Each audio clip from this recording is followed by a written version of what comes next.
can't believe it's been 3.5 years since I left and abandoned my land. But not a day goes by where I'm not thinking of how I can move back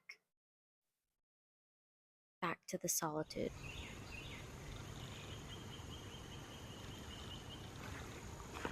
But just like any new homesteader, I've ran into many bumps in the road.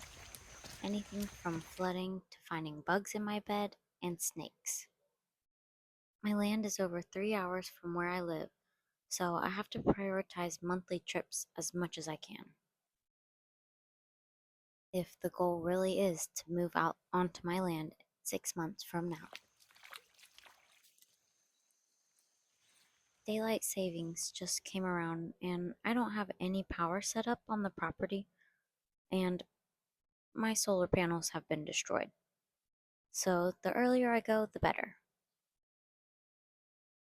Originally left the land in the summer of 2022. Right.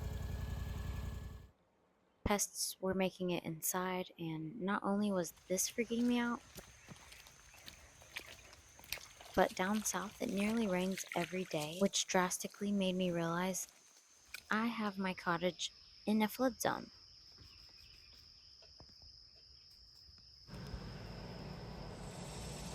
I have to fix the elevation because I even tried to dig a trench, maybe 2-3 feet deep, and the trench was flooded.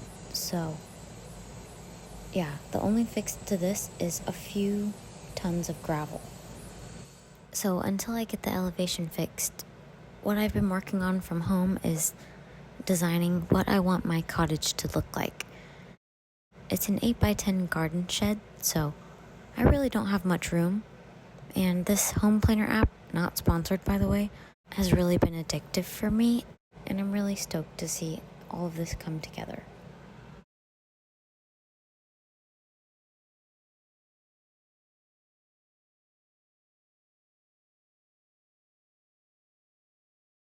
I don't have water and I don't have sewage, so this is what my bathroom looked like.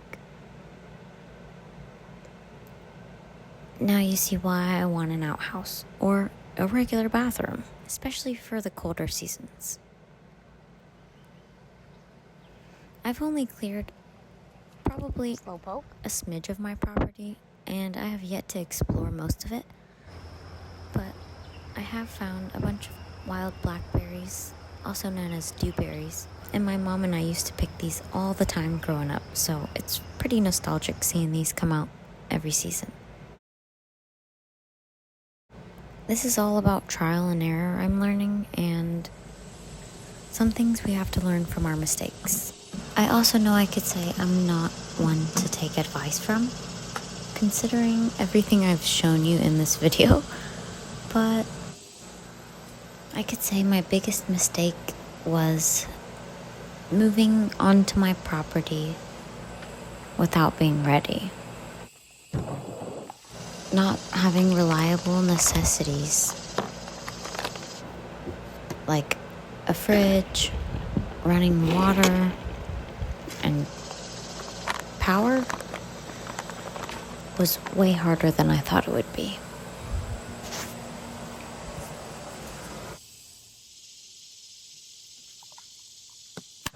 You could be in your dream apartment, in your dream location, and not feel satisfied.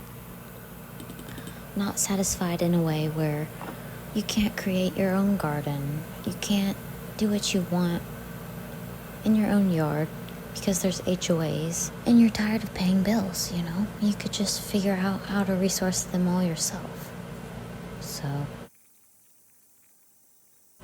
but this is all just my opinion. The time is now to put the work in so I can be prepared and not scared.